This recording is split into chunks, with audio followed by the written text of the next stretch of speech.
Welcome to another episode of Wrestling with Worldwide. Willis, it's your boy. And this podcast is brought to you by the LMG Podcast Network. This is Worldwide Willis once again. And today we're going to quickly break down the King and Queen of the Ring, PLE, that's going to happen this Saturday, May 25th. Go ahead and check it out on Peacock.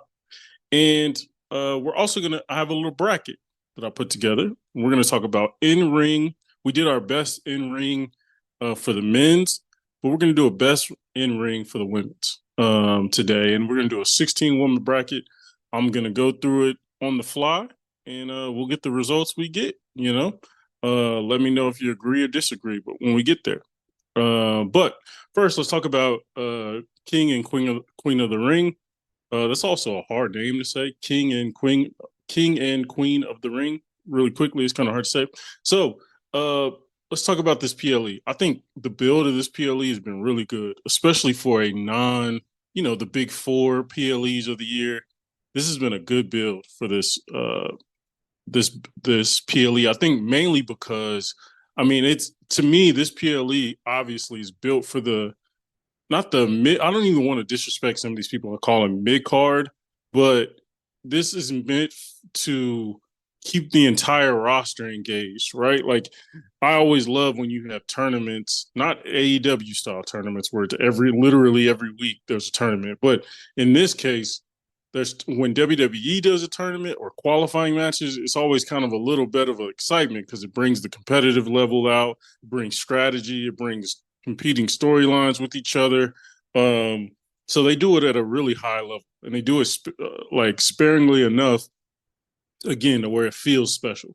So in this case, you got dudes like Gunther involved, Jey Uso, Randy Orton, Finn Balor, like some really high level people. Drew McIntyre was going to be in it if he didn't get hurt. So it's like high level people are involved in this, and it's not a main event title match, right? So that's really cool to me. And I think what's been carrying it is the quality of matches that have been going on. So let's talk about matches of the week. I think the Lyra Valkyria Io Sky match was amazing. Those two have surprisingly, I'm not really surprisingly good chemistry, but their chemistry is really good. And you just see Lyra Valkyria. She's just a different level. Like, she stands out from a lot of the other. I've talked about this every week, but she just stands out from the other women in the division due to the fact that she can go. She can go in the ring, and that's what we've been talking about with the NXT Women's division for the last year, 2 years. They've been producing, like, Shawn Michaels has been doing a great job. Lyra Valkyria was known before she got to NXT, but especially over in the UK, she did great things at NXT UK. But like, they're bringing in women who can wrestle, and if they can't go, they make sure to teach them how to wrestle. Whereas right now, I think we're in a generation still where some of the women in the women's division are a little more entertainment based, but they can't really work a match that well. Whereas we're getting more and more women coming in the division. More I'll talk about later in our bracket. They can go. They can really put on an amazing match. And these two, and Io and Lyra, can definitely do that. I can watch them wrestle all day. NXT, WWE, pay-per-view, on a regular episode of Raw, you know what I mean? Anytime I can watch them too. And that was a great match between those two. So shout out to them.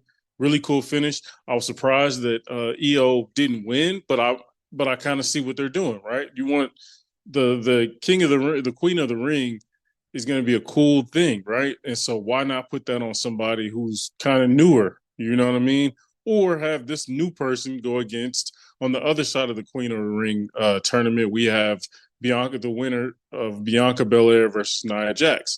So obviously two vets. So whoever wins that match is going to end up where it's a vet versus a rookie, basically a rookie at the PLE. That'll be fun, right? You'll have someone to root for. You have, it'll be a cool thing. I could see Nia Jax winning just because they've been playing this whole Bianca's hurt thing.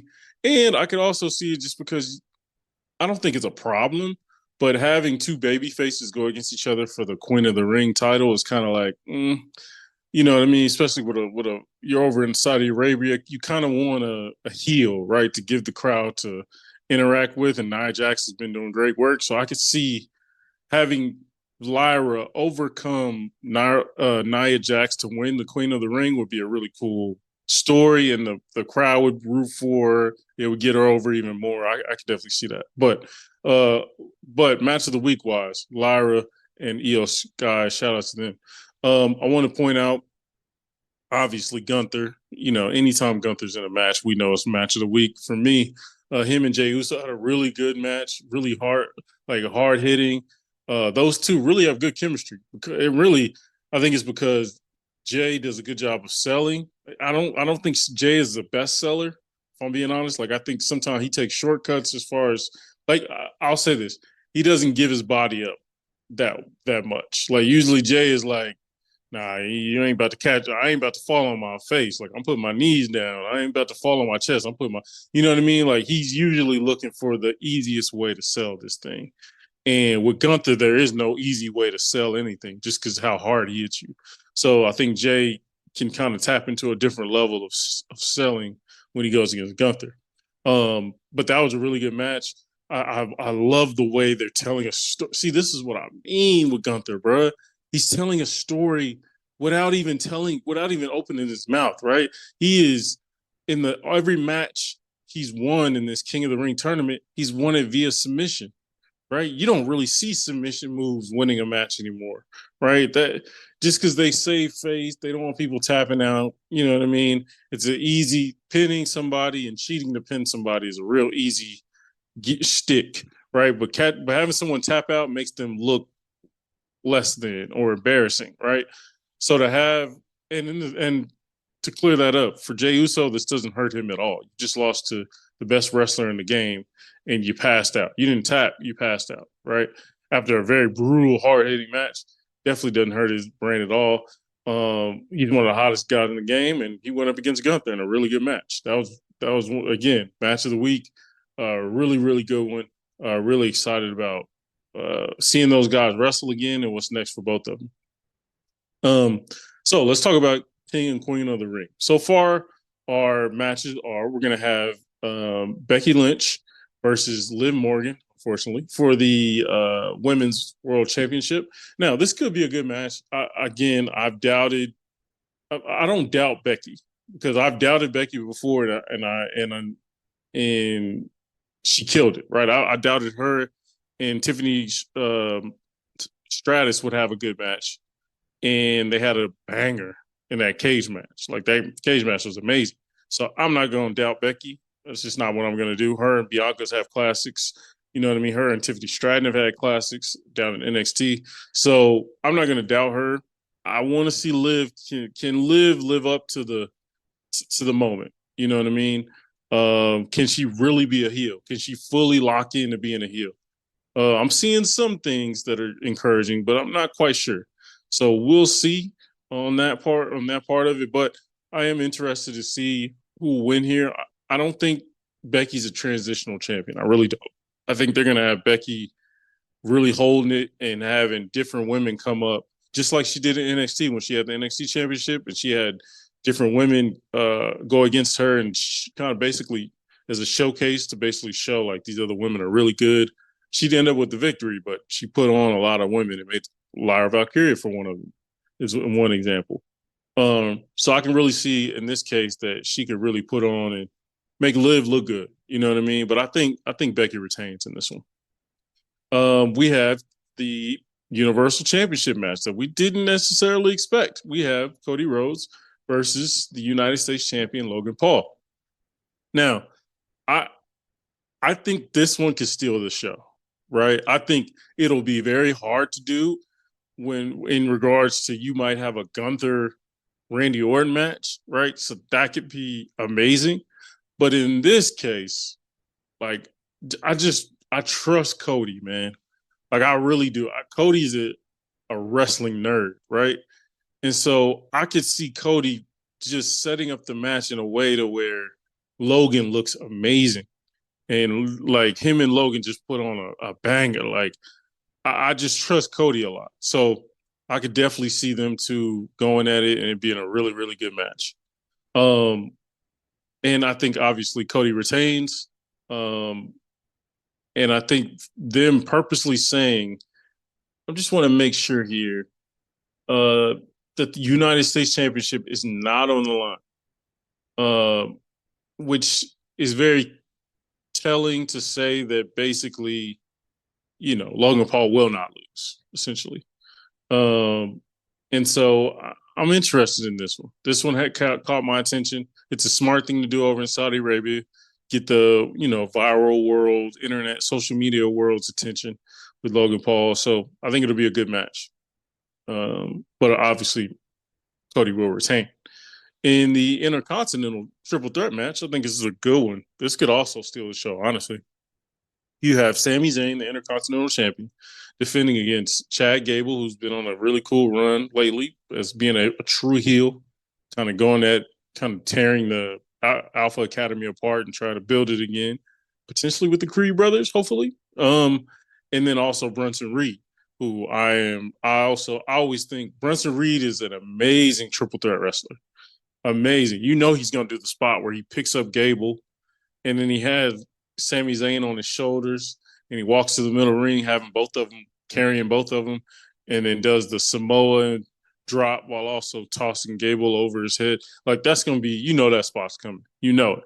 But I can see this being a really cool match. I think Seth retains here, but I've seen crazier things happen. With it being a triple threat, I don't know, but also I kind of want to. If Gable was to get the championship, I'd rather him get it over in America just so he could kind of get that reaction. But now that he's a heel, I don't know if it matters. I don't know if it matters. So I think Sammy retains in this match, and yeah, it'll be interesting. But I think Sammy retains.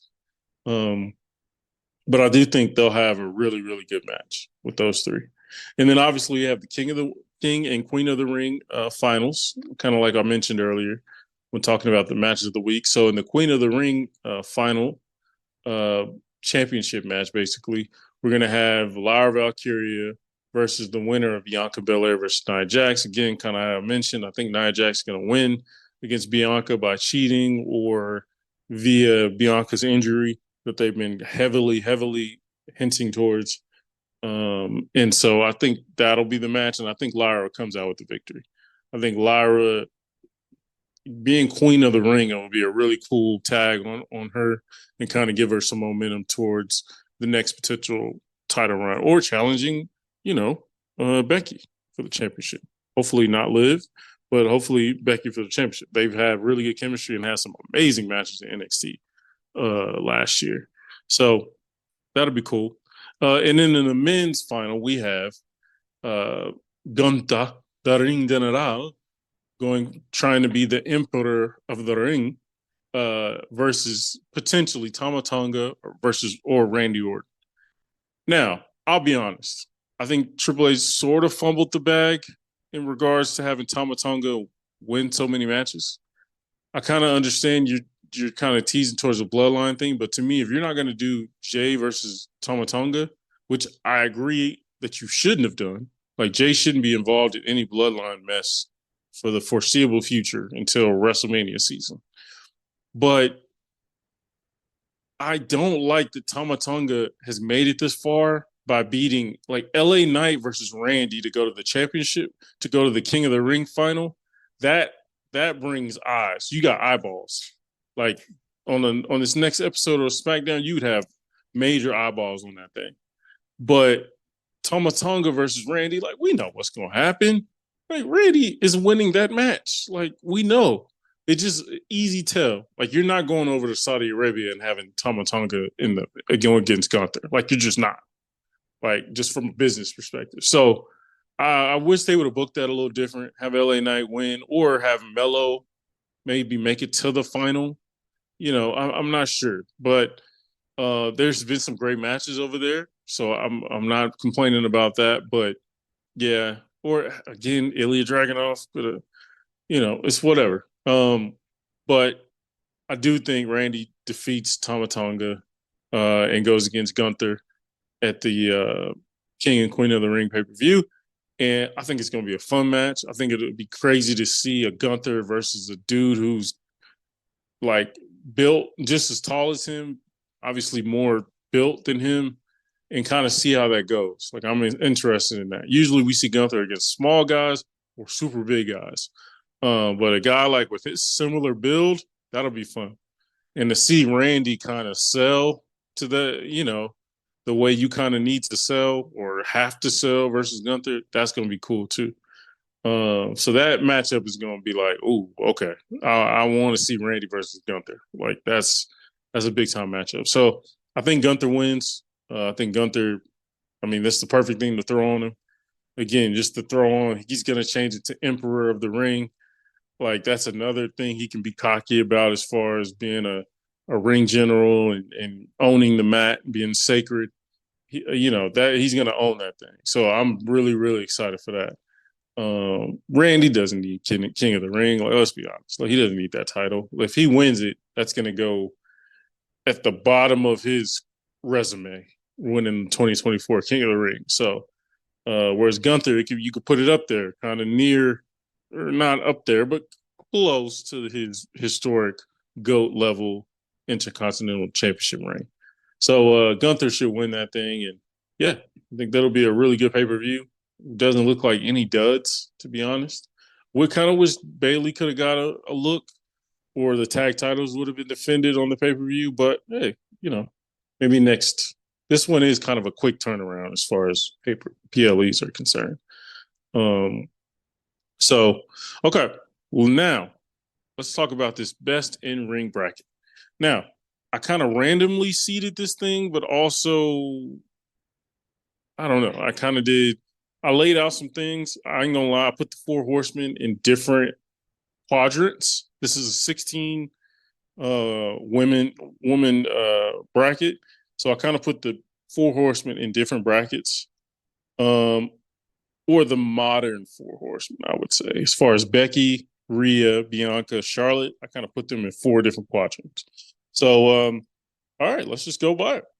So again, we're talking about best in ring. I'm not talking about the most popular. I'm not talking about someone I like more. I'm not talking about somebody with the better music, or I'm talking about just best in ring worker in the women's division. All right. First, we have Becky Lynch versus Naomi. This one, I mean, obviously Becky's going to win, but I want to put some respect on Naomi's name just because Naomi's really good in the ring. She's not a slouch. She's not a botch person, nothing like that. She just is very like high, spots. She's very dependent on spots sometimes. And it's like, and I will say, I did not see her TNA. Was it TNA? I did not see her Impact run. I want to say it was Impact. I didn't see that run she was on, but I saw she was doing great things over there, but I didn't get to really watch her matches. So I'd be interested, how her in-ring style maybe changed or deviated to something different in the independent scene as compared to what she is in WWE. I think in WWE it's kind of cookie cutter. Like, we know we're gonna get some splits, we're gonna get some, very like showing off the athleticism, but not a ton of like graps. So I'm gonna move Becky on to the next round. Shout out to Naomi though. We love Black women on this podcast. All right, next matchup we have Asuka versus Tiffany Stratton. Now you guys know how I feel about Asuka. I acknowledge all she has done. However, at this time, she is not better in the ring than Tiffany Stratton. I'm going with Tiffany. That may be a hot take, but I think Tiffany, even as raw as she is, she's better in the ring right now. And she's more fun to watch. And her finishers are better. Like, she has the best moonsault in the business. Like, she has a Kurt Angle level moonsault. For those that know, if you know, you know. Okay? Tiffany Stratton is going to move on to the next round. Now we have Sasha Banks versus Lyra Valkyria, someone I've talked about a lot lately, right? Now, some would say this is an easy choice, right? Sasha has plenty of classic matches. classics. But I will say Sasha lately hasn't had a ton of success in ring as far as like putting on an amazing match or a memorable match. Whereas Lyra, I can name a few, like her and Roxanne last year, her and Becky Lynch last year. Right, she had some really, really good matches. I think her and Rhea Ripley had a great match last year. So this may seem like recency bias, but I'm gonna go with Lyra. It's tough. I always big up Sasha too. I always say Sasha's the best women's wrestler in the world. That's not the case right now. It's not the case. I don't want to say anymore, but right now, Sasha's not the best women's wrestler in the game right now. She just isn't. All right, the next matchup. This is tough. This is tough. This is a tough first round matchup. Rhea Ripley, Jade Cargill. I say it's tough, but it really isn't. Like if you know, you know. This podcast is a Rhea Ripley sponsored podcast. Rhea moves on to the next round. Rhea kind of got an easy one, as we're still kind of seeing Jade develop in the ring, whereas Rhea is the best women's seller in the business. She's had classic matches with like with different women. Like with Becky, she had a classic. With Charlotte, she had a classic. You know what I mean? So like she just put on bangers. She's had good matches with Nia Jax, plenty of people, right? And just wait till we get that classic with her and Bianca Belair. Just wait. We might get it this WrestleMania or the next, but it's coming. All right. So now on the other side of the bracket, we're going to start out with Charlotte Flair versus Shayna Baszler. Shayna's been doing some good work lately. I've liked what she's been doing. I wish she kind of got to lean in a little more with the technical submission moves, but sometimes all her stuff I feel like is rushed just because the women don't get as much time as the men. So she doesn't really get to sink in like, oh, this body part hurts. Okay, I'm gonna hit you with 87 different submissions for that particular body part. She doesn't get to do that. Whereas the men's, they kind of do. So that's unfortunate for her.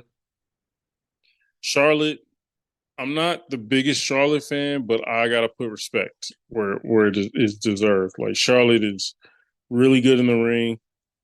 She's a natural. She's kind of like Tiffany Stratton in the fact that like, yeah, they're both blonde white women, but they're both like natural athletes and took to the sport really naturally. So to me, Charlotte for sure moves on. This next one, um, this one's tough. Okay, so we got Io Sarai versus Raquel Gonzalez. Now, some would say that isn't tough. I understand. I totally get it. Actually, you know what? I'm gonna make a last minute audible. I'm gonna go Io. I'm gonna go Io versus Roxanne Perez. Just because I want to give Io a solid shot, and I want to shout out Roxanne. Roxanne's been doing good work. Roxanne Perez, for those that don't know, is the NXT Women's Champion right now. She's a really good wrestler. She's very young.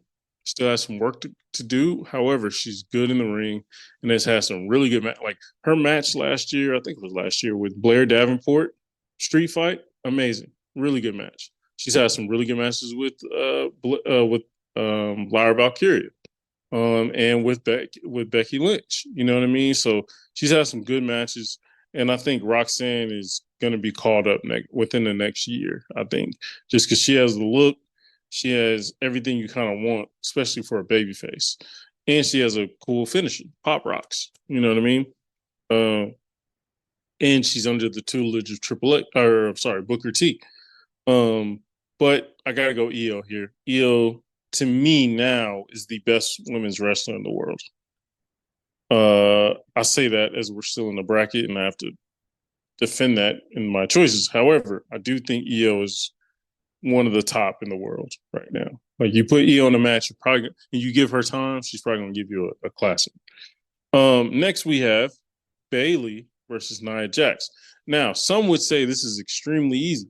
I would say look up your information, do your research, because Nia has been doing really good work in the ring lately, and Becky isn't doing her greatest work. Now, I say that as Becky's coming off a classic with Io at WrestleMania.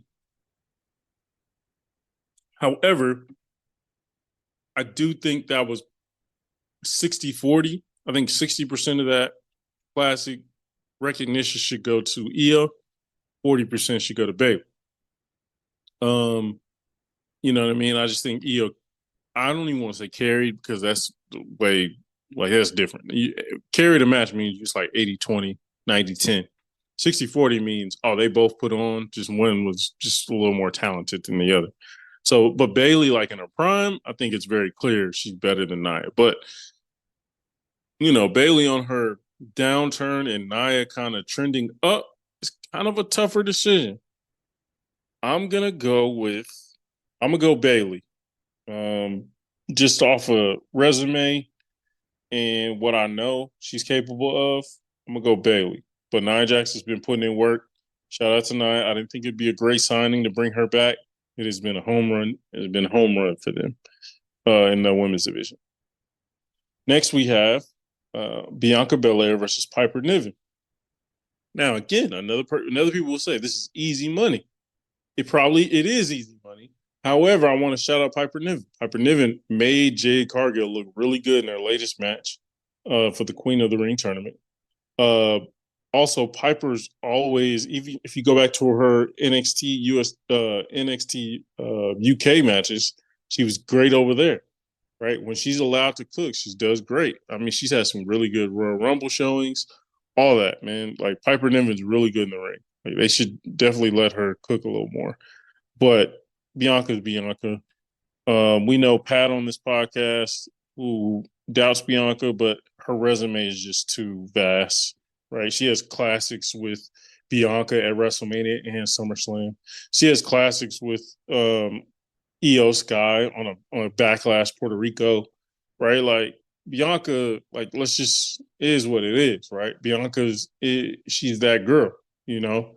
She has a resume better than many out there, but yet we still have people doubting her ability. It's kind of silly to me, but it is what it is. All right, now let's go to the second round. We have Becky Lynch versus Tiffany Stratton. This is tough because I think Becky has a better resume and puts matches together really, really well and has more classics just because she's been around longer. But Tiffany is like more talented in the ring, gives you more juice, is more entertaining. Man, I'm gonna go with Becky. I'm gonna go with Becky just because Becky has recent classics. Now, if we would have been talking about somebody who hasn't given me a classic in the last year, then I would have went with Tiffany. But because Becky has a few bangers in the last year, I got to give Becky her respect. She's kind of in her prime right now. Next, we have Lyra Valkyria versus Rhea Ripley. This is a little tougher. Now, Rhea, again, bestseller in the game, up there with Io. But Lyra, man, Lyra's really, really good in the ring. This is a tough one. I'm gonna go Rhea. I'm gonna go Rhea on this one, just because Rhea can give you a little bit of everything. Finisher is better. Yeah, and has the size component, so she can kind of go with anybody and give you a little bit of everything. Again, bestseller in the ring for women's other than Io. Okay, other side we have Charlotte versus Io. Man, that is really hard. Now, some people think it's blasphemy to have Io go over Charlotte in this bracket. However, that's what we're gonna do. We're gonna have Io Sky defeat Charlotte Flair for best women's in ring matchup. Man, that's tough. That is tough. I can see people disagreeing with that, and that's okay.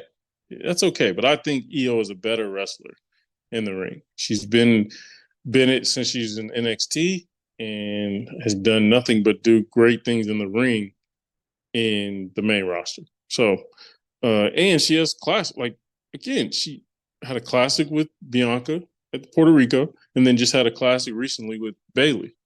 So yeah, recent plays a part just because she has some bangers. But shout out to Charlotte again. She had a classic last or WrestleMania 39 with Rhea Ripley. All right, next we have Bianca versus Bailey. Man, those two have had some good matches. Go back to the pandemic and watch those two wrestle in some some street fight matches, some Hell in a Cell matches. They had some really good matches together. I'm gonna go Bianca, but man, that's it's not an easy one at all. All right, we have our final four. We have Becky Lynch versus Rhea and Bianca versus Io. Ah, man, Becky and Rhea have had have had a really good match together. Have gone on to wrestle other people and have classics. Have recent ones and older ones. I'm gonna give the nod to Becky. Hard to do it. I love Rhea. She knows this. She knows this. We talk. Um, but I just think Becky, I got to give you respect for putting a match together, and I think Becky does a great job of doing that. Like she puts the fact that she could make that Stratus match go as well as it did with so many different factors. Is how bad Tiffany Stratus looked the match before. Yeah, in Saudi, I think it was Saudi Arabia, and to have her out there looking like she could go again, I got to put respect in your name again. You know. So I got Becky going to the championship. On the other side, we got Bianca versus Io Sky. Uh, I love them both. I watched them both when they first started. Um, but I have to go Io Sky. I have to go Io. And that's hard because Bianca's, again, is so good in the ring.